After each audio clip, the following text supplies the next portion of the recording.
Assalamualaikum warahmatullahi wabarakatuh. Kembali lagi bersama Pak Idam, masih di channel Idam Edu. Kali ini kita akan belajar berkaitan dengan pembelajaran 3, subtema 3, tema 1 untuk kelas 6. Kira-kira cakupan materinya seperti apa ya? Untuk materi yang akan kita bahas kali ini, kita akan belajar kembali mengenai perkembangbiakan tumbuhan, dan juga yang kedua nanti kita akan belajar menyimpulkan isi teks bacaan. Sebelumnya kan kita sudah belajar berkaitan dengan perkembangbiakan tumbuhan dan hewan. Untuk perkembangbiakan tumbuhan, kita mengenal perkembangbiakan tumbuhan secara generatif atau kawin, yang nantinya akan menghasilkan biji, dan perkembangbiakan vegetatif. Nah, perkembangbiakan hewan sendiri ada 3 macam kemarin ya. Untuk yang skala umum ada ovipar, vivipar, dan juga ada ovovivipar. Dan untuk perkembangbiakan yang lain seperti ada membelah diri ataupun seperti tunas ya pada hidrilla maksud kami. Nah, selanjutnya untuk mengingat kembali tentang perkembangbiakan generatif, yuk kita simak gambar berikut ini. Ya, yang pertama di sini ada kira-kira apa ya? Kupu-kupu yang menempel pada bunga tanaman mangga. Nah, setelah terjadi penyerbukan, nah, ada terjadi proses tumbuh buah, dan di dalam buah ini ada bijinya. Nah, ini berarti termasuk perkembangbiakan generatif karena menghasilkan biji.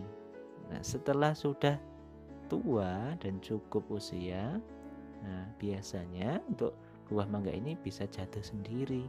Nah, ketika jatuh ataupun dipetik dan bijinya ditanam, bisa tumbuh tanaman mangga baru.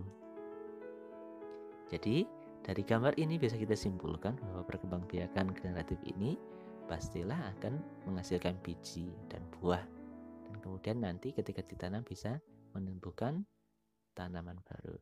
Nah, kemudian ada perkembangbiakan vegetatif. Kali ini untuk yang pertama ada vegetatif buatan. Gambar yang pertama adalah kegiatan cangkok.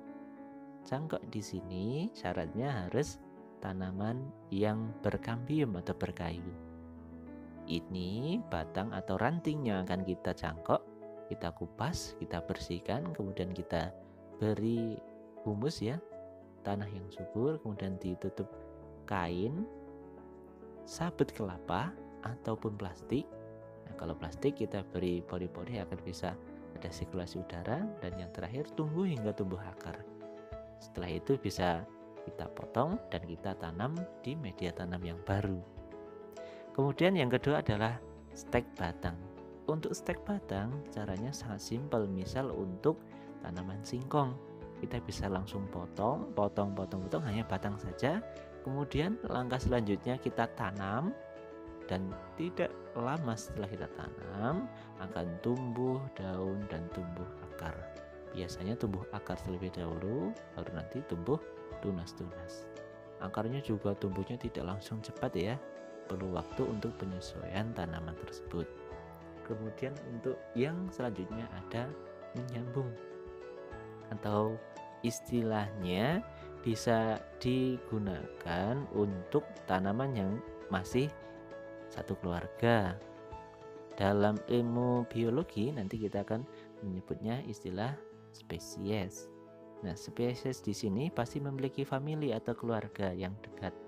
Nah, kita bisa menyambungnya dengan tanaman yang spesies unggul. Misal unggul buah tetapi untuk tanamannya agak kurang. Maksudnya misal kurang besar ataupun kurang tinggi. Nah, kita bisa menyambungnya seperti ini, dan diharapkan nanti bisa tumbuh tinggi dengan kualitas hasil yang bagus. Kemudian untuk selanjutnya ada perkembangbiakan secara vegetatif alami. Berarti perkembangbiakan tanpa menghasilkan biji. Nah, kemudian bisa tumbuh tanaman baru. Yang pertama ada akar tinggal. Akar tinggal kan seperti misal jahe ataupun lengkuas, ada kunyit, kemudian ada umbi lapis. Nah, ini biasanya spesifik pada bawang-bawangan. Kemudian ada umbi batang. Umbi batang di sini misal apa ya? Umbi batang kan harusnya untuk yang disimpan di batang ya.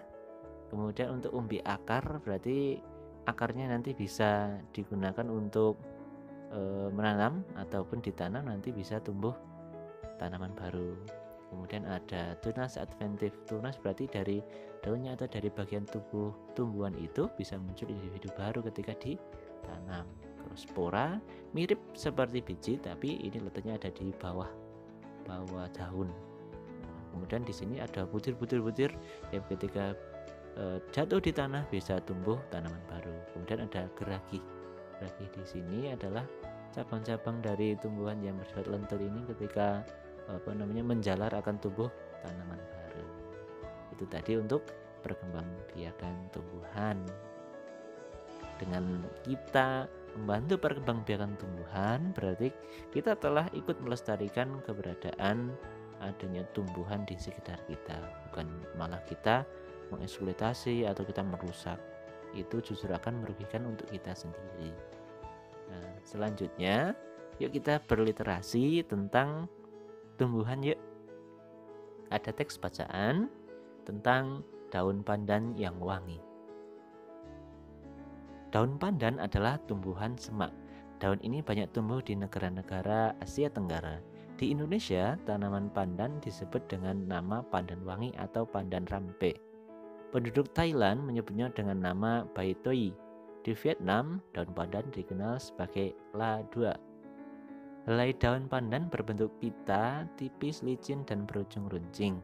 Ukuran panjang daun adalah 40-80 cm dengan lebar 3-5 cm. Daun pandan berwarna hijau. Masyarakat memanfaatkan pandan sebagai rempah-rempah dan sebagai bahan baku pembuatan minyak wangi. Daunnya harum apabila diremas atau diiris. Tanaman ini sering digunakan sebagai bahan penyedap, pewangi, dan pemberi warna hijau pada masakan. Nah, yuk kira-kira intinya tentang apa ya untuk teks daun pandan yang wangi. Nah, sebelum kita melaksanakan menyimpulkan isi teks, ada cara-caranya loh. Yang pertama, kita baca dulu keseluruhan isi teks, kemudian menentukan ide pokok setiap paragraf. Kemudian yang ketiga, menggabungkan ide pokok menjadi kalimat yang utuh. Simpulan yang baik memuat beberapa hal seperti pesan penulis kepada pembaca, intisari tulisan, menggunakan kosakata baku, dan berisi pernyataan dari ide pokok. Nah, dari teks bacaan ini kira-kira intinya tentang apa ya? Iya, intinya adalah tentang pemanfaatan daun pandan yang ada di sekitar kita. Ya. Kemudian yang selanjutnya adalah yuk kita simak mulai dari paragraf pertama ya. Daun pandan tumbuh semak adalah tumbuhan semak. Kemudian helai daun pandan berbentuk pita. Ini tentang penjelasan tentang daun pandan. Yang terakhir adalah manfaat dari daun pandan sebagai rempah dan sebagai bahan baku pembuatan minyak wangi. Jadi simpulannya adalah daun pandan adalah tumbuhan semak yang berukuran tipis, berbentuk pita, licin, dan beruncing yang dimanfaatkan sebagai rempah-rempah dan sebagai bahan baku pembuatan minyak wangi. Itu tadi untuk simpulan dari bacaan daun pandan yang wangi. Begitu ya, mudah-mudahan bisa dipelajari untuk menyimpulkan teks bacaan. Terima kasih. Demikian tadi untuk materi kali ini. Semoga bisa dipelajari kembali. Assalamualaikum warahmatullahi wabarakatuh.